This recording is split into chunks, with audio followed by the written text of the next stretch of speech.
Good day. I am Lord Jooste. It is a great privilege to greet you all in the name of the Holy Trinity, God the Father, God the Son, and with the powerful working of God, the Holy Spirit. Yes, I greet you from Olifantshoek in the Northern Cape.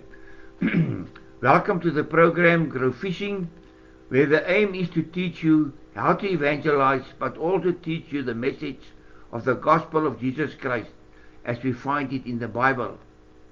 As Jesus Christ sent his disciples to go and tell the message of salvation to the world, so is he sending you and me to go and tell the same message of salvation.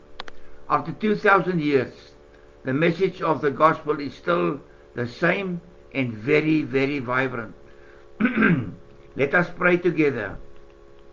Thank you, loving Lord God, for all your love and grace that you so generously bestow on us every moment of every day. We come to you today in the name of your only begotten Son, Jesus Christ, our Savior, with the powerful cooperation of the Holy Spirit.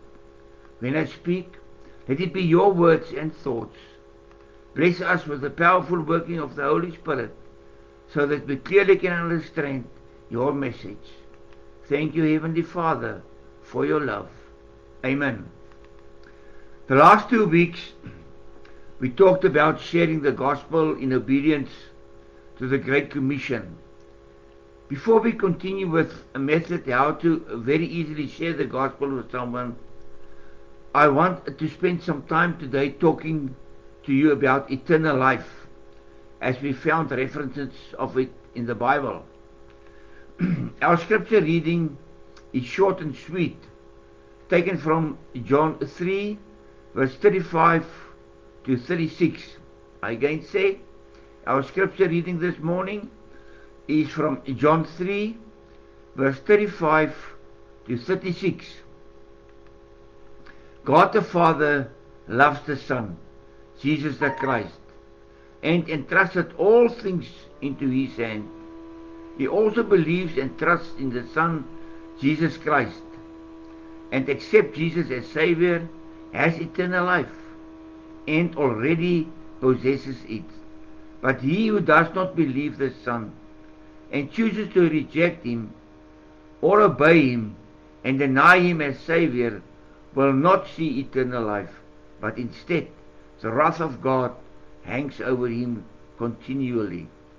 I'm going to read this short passage of scripture again to you, and I want you to think about what I am reading to you in this morning.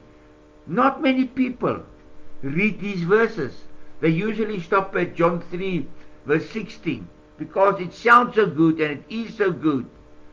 But if they just go 20 verses down further, they will find the scripture John 3 verse 35 to 36.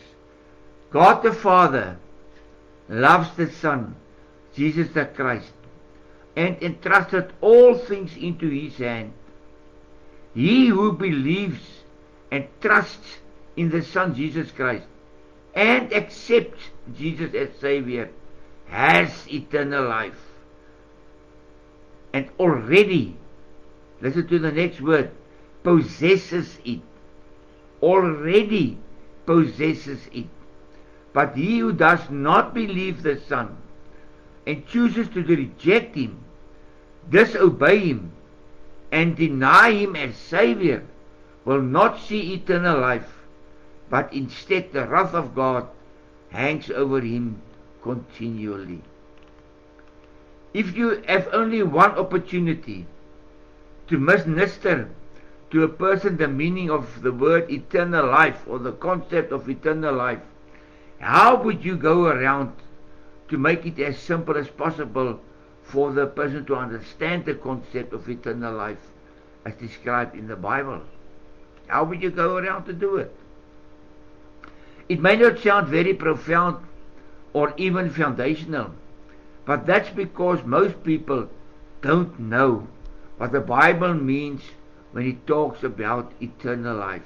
Yes, we very, very easily say, I've got eternal life, or you've got to have eternal life, or heaven is eternal life, because we don't understand the biblical meaning of the term eternal life. Some might say that eternal life means living forever, but that's not it. No one ceases to exist when they die. Listen again. No one ceases to exist when they die. Everyone lives forever in either heaven or hell. And let me just interrupt myself here. The choice where you are going to live after you die here on earth, the choice where you are going to live then, after your death, is yours and yours only. You make the choice here on earth while you are still alive if you want to spend eternity in heaven with God or in hell with Satan. Well then, eternal life must be living forever in heaven instead of hell. That's not it either. When the Bible speaks of eternal life, it refers to a gift of God that comes only through Jesus Christ our Lord. Romans 6 verse 23. For the wages which sin pays is death, but the bountiful free gift of God is eternal life through Jesus Christ our Lord. This gift is in contrast to the death that is the natural result of sin. The gift of eternal life comes to those who believe in Jesus Christ, who is himself, by his own words, the resurrection and the life. John 11 verse 25. Jesus said to Martha, Jesus was going to resurrect Lazarus from the death. Jesus said to Martha, I am the resurrection and the life. Whoever believes in me as Savior will live even if he dies. And everyone who lives and believes in me as Savior will never die. Do you believe this? So far our scripture from that verse. The fact that this life is eternal indicates that it is perpetual. It goes on and on and on with no end. It is a mistake, however, to view eternal life as simply an unending progression of years. A common New Testament word for eternal is ein aionios from the Greek. I say again, a very common New Testament word for eternal is aionios in Greek, which carries the idea of quality as well as quantity. In fact, eternal life is not really associated with years at all, as it is independent of time. Eternal life can function outside of and beyond time, as well as within time. For this reason, eternal life is something that reborn, I say again, eternal life is something that reborn Christians experience already after their rebirth. Reborn children of God don't have to wait for eternal life, because it is definitely not something that starts when you die. No, 100 times no, never ever. Eternal life starts for the reborn child of God the day that he celebrates his rebirth in Jesus Christ, that he celebrates his rebirth in God the Father. That day here on earth starts your eternal life.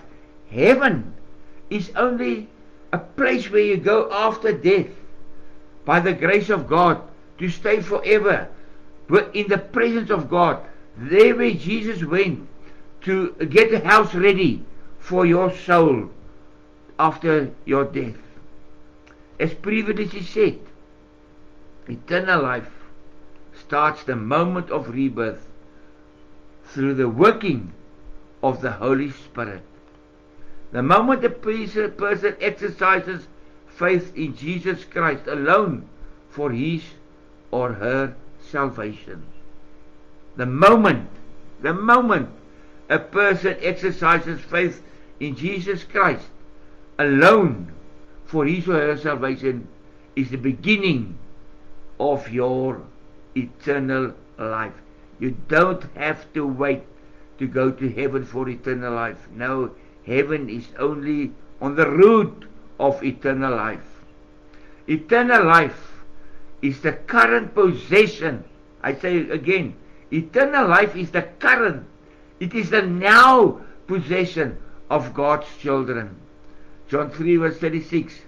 He who believes and trusts in the Son Jesus Christ and accepts Jesus as Savior has, a present tense verb, has eternal life and already possesses it. Note that the child of God, as I said, has eternal life. Now the same verb that is used in English is the verb present for time in Greek as well. So there's no problem. It is no fault from the translators. No, you have eternal life.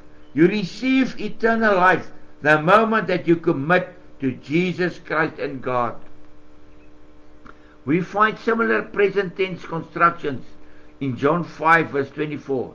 Jesus says, I, Jesus, assure you and most solemnly say to you, the person who hears my word and believes in God, the Father, who sent me, has already possesses now eternal life and does not come into judgment and condemnation, but has passed from death into life. What a good news is that. That is the best news in the world. I, Jesus, assure you that the person that believes in God the Father and believes in the word of Jesus Christ and believes that God has sent Jesus to the earth has already, or possesses now already, eternal life and does not come into judgment and condemnation, but has passed already from death into life. John 6 verse 47, Jesus says, I, Jesus, assure you and most solemnly say to you, he who believes in me as Savior already has eternal life. Not believing in me as a historical figure, no, never ever. He who believes in me as Savior already has eternal life. It is thus quite clear that the focus of eternal life for the child of God is not in the future, but on his or her current standing in Christ.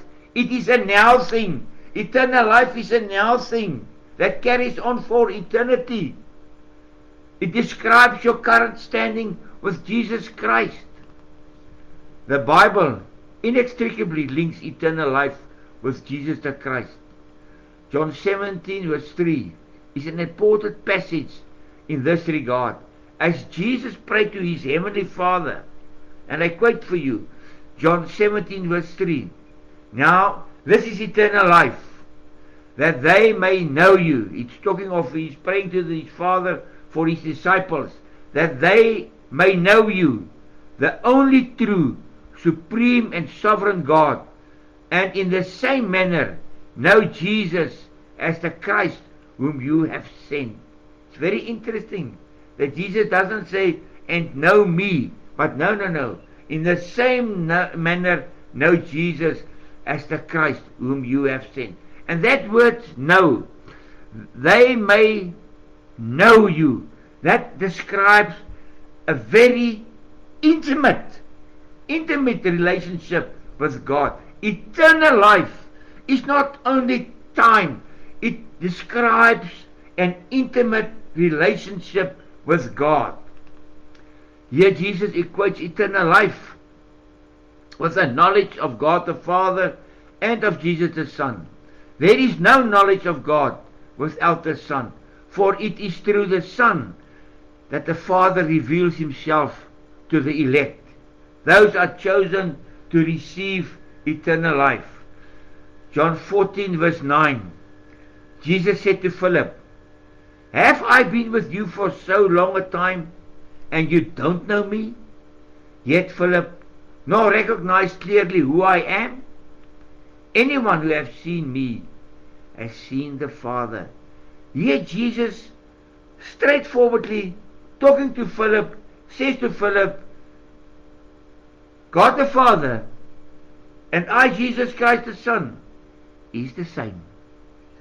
This life-giving knowledge of the Father and His Son is a true personal knowledge, not just an academic awareness.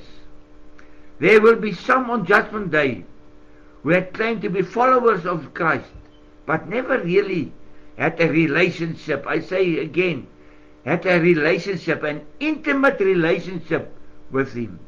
To those false professors, Jesus will say, according to Matthew 7, verse 22 to 23, Lord, Lord, have we not prophesied in your name? They will shout to Jesus, and driven out demons in your name, and done many miracles in your name.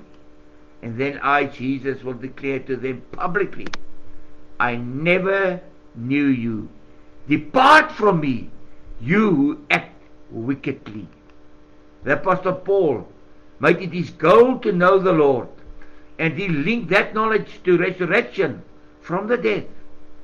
Philippians 3 verse 10 to 11.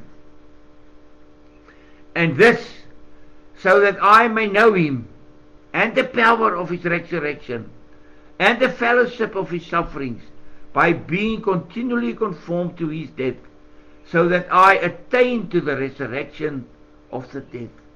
For Paul, the resurrection and the death is one. Resurrected from the dead into the living, into eternal life.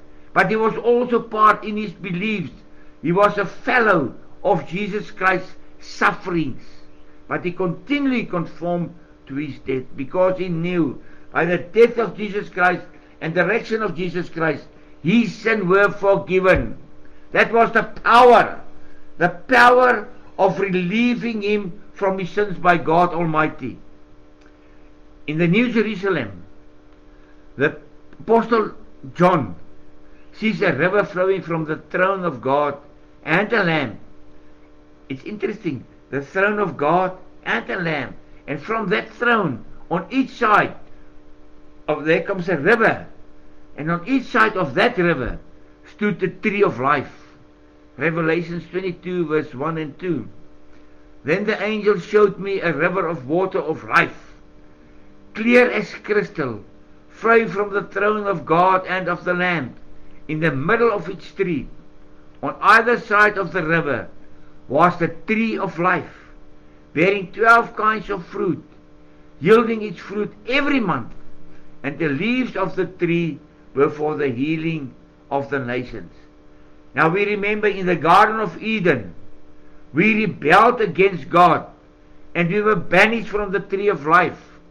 In the end, God graciously restored our access to the tree of life, so that we can have eternal life if we believe for our salvation in Jesus Christ alone. The access to this tree of life is provided thus through Jesus Christ, the Lamb of God, who takes away the sin of the world. John 1 verse 29. The next day, that is John the Baptist speaking, the next day he saw Jesus and said, Look, the Lamb of God who takes away the sin of the world. He saw Jesus there walking, and they told his disciples, John the Baptist told his disciples to say, he said to them, Look, the Lamb of God who takes away the sin of the world. Right now, every sinner is invited to know Christ and to receive eternal life. Revelations 22 verse 17. Let the one who is thirsty come, and let the one who wishes take the free gift of the water of life. That stream of water, that river of water, running down the middle of the street in this gold paved New Jerusalem. That water running there is the water of life, and on its side it feeds the tree of life. So we are invited by God himself. Let the one who is thirsty come, and let the one who wishes take the free gift of the water of life. Still, even in the last book of the Bible, still you have to make the choice if you want to take the free gift of the water of life. He who wishes to take the free gift of the water of life. It's not being pushed onto you to take it. No, if you wish to take it, you can take it. The question now is, how do I receive this free gift of the water of life, which symbolizes eternal life from God? There is only one way. Faith in Jesus Christ is the key to eternal life. Faith is trusting in Jesus Christ alone for eternal life. The Bible tells us in Acts 16 verse 31, and they, Paul and Silas, answered the jailer of Philippi, believe in the Lord Jesus Christ. Give yourself up to him. Take yourself out of your own keeping and entrust yourself into Jesus Christ's keeping, and you will be saved. It is very important to note that faith in Jesus Christ is more than just intellectual knowledge about Jesus Christ. I've stressed this part last week as well. We also believe that there were people like Napoleon, Hitler, and Nelson Mandela in history. These are historical figures in whom we believe with our minds. Similarly, people believe with their minds that Jesus was only a historical figure who had nothing to do with saving mankind from their sins. The Bible says that even the devils believe in this way. James 2 verse 19. You believe that God is one? You do well. So do the demons believe and shudder in terror and horror. Why? Why do they shudder in terror and horror? Because they know the truth. They know the truth, but they don't want to change. They don't want to accept the truth. They just carry on doing what is wrong in the eyes of God and rebel against God, even though they know God, even though they were kicked out of heaven, where they know God and Jesus Christ. They doesn't want to obey God. So that is why, and they know the end. That is why they shudder in terror and horror. And you know what? That should be the reaction of people today that know that there is only one God. That know it. But they don't want to turn away from their sins. They should, like these demons, shudder in terror and horror as well. Because there is coming a day of terrible judgment by none other than Jesus Christ himself. Faith in Jesus Christ is also much more than just a here and now faith. Just as there is a hotline telephone between America and Russia, so that the leaders can talk to each other immediately when there is a crisis and the one needs something from the other, so people use God only in times of crisis, especially in times with difficulties of finances and illnesses. They then quickly use the hotline telephone of prayer to God for help. When the problem is solved, they forget about God until the next crisis. This is the only here and there now faith. You have to trust God for your temporary things, which is correct. But you must also trust God. And you must also trust the workings of Jesus Christ as the true saving Jesus Christ to the glory of God. You must trust only in Jesus Christ, your Savior, for salvation. And you must do that permanently.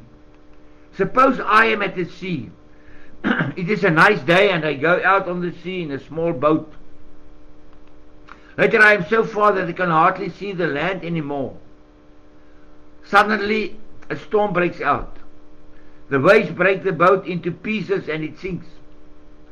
I cling tightly to a piece of plank and drift further away from the land despite how hard I try to swim to land. Suddenly, as if by a miracle, a big boat comes towards me. The captain of the boat sees my problem and throws a life belt out to me to save me. What is a logical thing to trust? The piece of plank that is taking me further away from land, that I'm clinging to for life, or making the choice for the life belt? Of course, I would choose the life belt. It is very much like that with faith. I have tried my best, but in reality, I am just drifting along, clinging to things that I thought would bring me to eternal life. I cannot do it by my own efforts any more than I can hope to swim to land. So it was with me and Christ. I believe that He existed historically, and I believe that He could help me with the temporal things that I suddenly need. I did trust Him for the temporal things, but there's nothing wrong with. But I did not have eternal life because I trusted in my own good works for eternal life. I had to let go of the plank of good works and take hold of the life belt hand of Jesus to save me from sin. Jesus Christ now reaches out His strong hand of love and gives to everyone eternal life.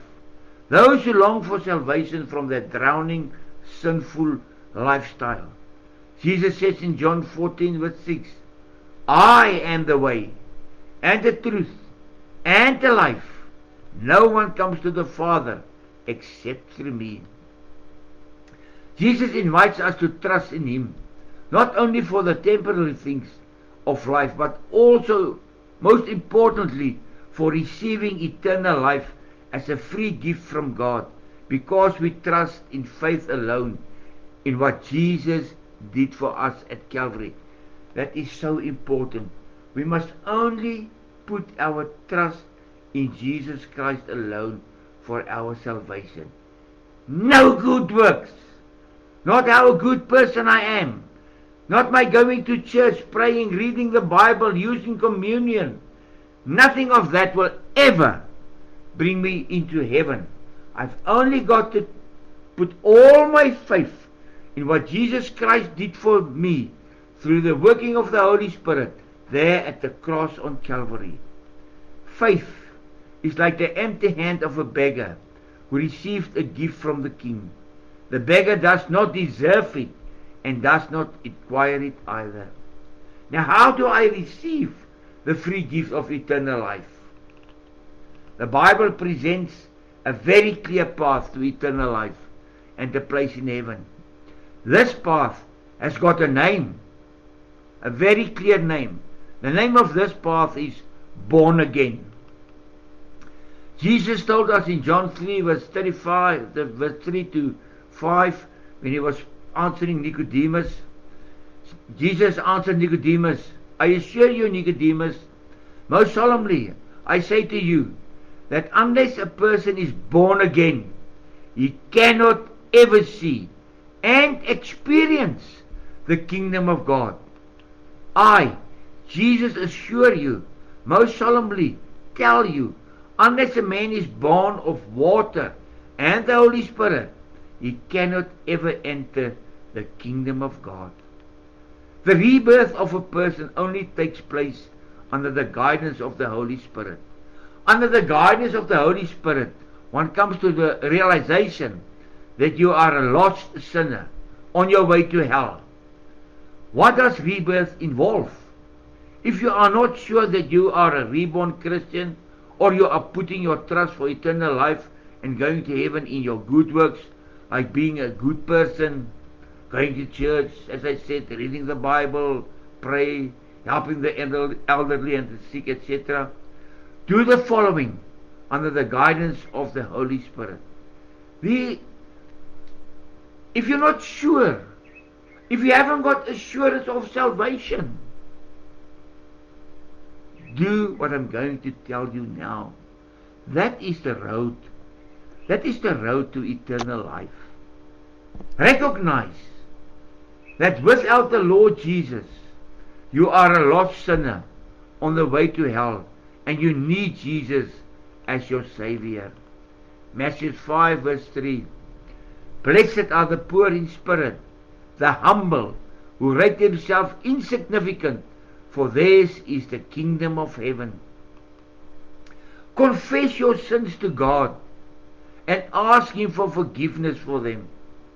Confess your inability to do anything to deserve the Lord's favor. Confess that there is only forgiveness for your sins through the crucifixion, death, and resurrection of the Lord Jesus. Then ask God the Father to forgive your sins. 1 John 1 verse 7 to 9. But if we really are living and walking in the light is Jesus Christ, as He Himself is in the light, we have true unbroken fellowship with one another. And the blood of Jesus Christ, His Son, removes us from all sin and guilt, keeps us cleansed from sin in all its forms and manifestations. If we say we have no sin, if we refuse to admit that we are sinners, we delude and lead ourselves astray. And the truth which the gospel presents is not in us, does not dwell in our hearts. If we freely admit that we have sinned and confess our sins, God is faithful and just and will forgive our sins and continuously cleanse us from all righteousness. Repent of your wrongdoings, of your wrong ways. Turn away from your sin. And very, very importantly, break with it. It doesn't help. You turn away from your sin now. Half an hour later you do it again. You repent again. Tomorrow you do it again. The same sin over and over and over. No. You can't live like that. Turn away from your sin. And very, very importantly, break with it. That is so important, to break with it. To break with that lifestyle, that sinful lifestyle of yours. Let go of your sins, habits, and the sinful lifestyles that are contrary to the laws, ordinances, and will of God. Proverbs 28 verse 13. He who covers his sin will not prosper, but whoever confesses and forsakes it, that means permanently breaks with it, will have mercy from God. Surrender your life to God.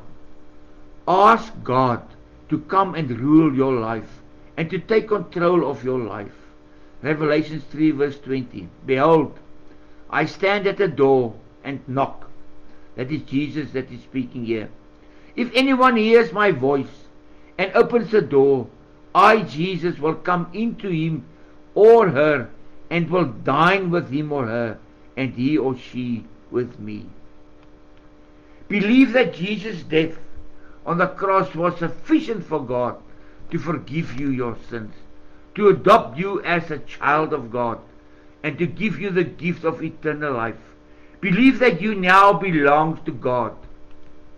Romans 10, verse 10 and verse 13. With the heart we believe and are forgiven, and with the mouth we confess and are saved. For everyone who calls on the name of the Lord will be saved. What a promise! What a promise! I read it again to you. For everyone who calls on the name of the Lord will be saved. If you now want to surrender your life to the Lord by permanently, I say again, I stress it, by permanently breaking with your sinful existence and thereby receiving eternal life from God as a free gift through faith in Jesus Christ alone, then pray the prayer I will lead you in. I say again, and I stress it again, only do this if you truly want to break with your sinful life and become a child of God? Think about it for a moment. Only do this if you truly want to break with your sin and become a child of God. Almighty God, I come to you in the name of Jesus Christ, under the guidance of the Holy Spirit. I acknowledge that I am a lost sinner. I believe that Jesus paid for my sins on the cross of Calvary with his death on the cross, that he was buried, and after 3 days in the tomb was raised from the dead by your supernatural powers as a victor over death, sin, and Satan. I accept Jesus as my Savior and give you full control of my life. I repent of my sins. I confess it before you today and ask that you will forgive each of my sins, that you will cleanse me with the blood of Jesus. Help me through the working of the Holy Spirit to turn away from my sin, to break with it permanently, and to follow you for the rest of my life. Thank you for the gift of eternal life that I now have. Amen. If this prayer you have just prayed is the desire of your heart, see what the Jesus says about it in John 6 verse 47. And Jesus says, I assure you, most solemnly I tell you, he who believes in me, who adheres to, trusts in, relies on, and has faith in me, has now possesses eternal life. Not tomorrow, not the day after tomorrow, not next week, next month, next year. Now, and has faith in me. He has faith in me and possesses it now. Eternal life. John 1 verse 12. To all who received him, to those who believed in him, he gave the right to become children of God. Go and testify about what God has done for you. Go and tell your people. Go and tell the people near to you. Go and tell your family, your friends, your colleagues. Go and tell the people that love you what has just happened to you now. Matthew 10 verse 32.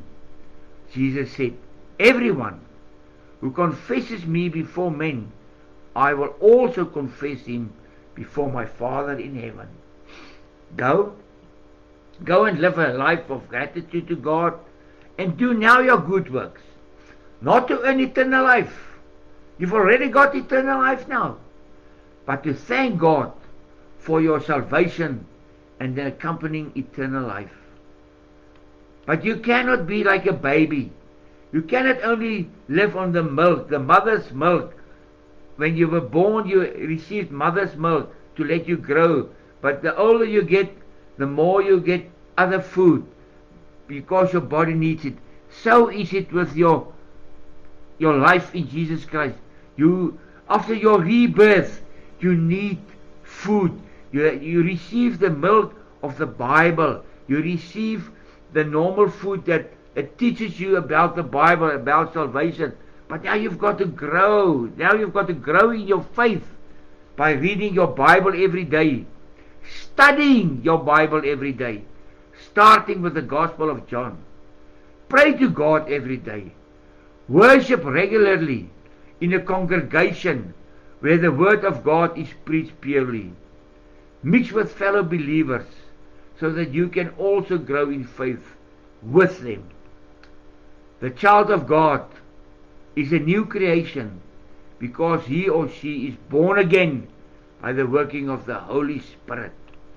To believe rightly about the Lord is very important, but to speak rightly about the Lord is just as important. 2 Corinthians 5 verse 17. Therefore, if anyone is in Christ, he or she is a new creation.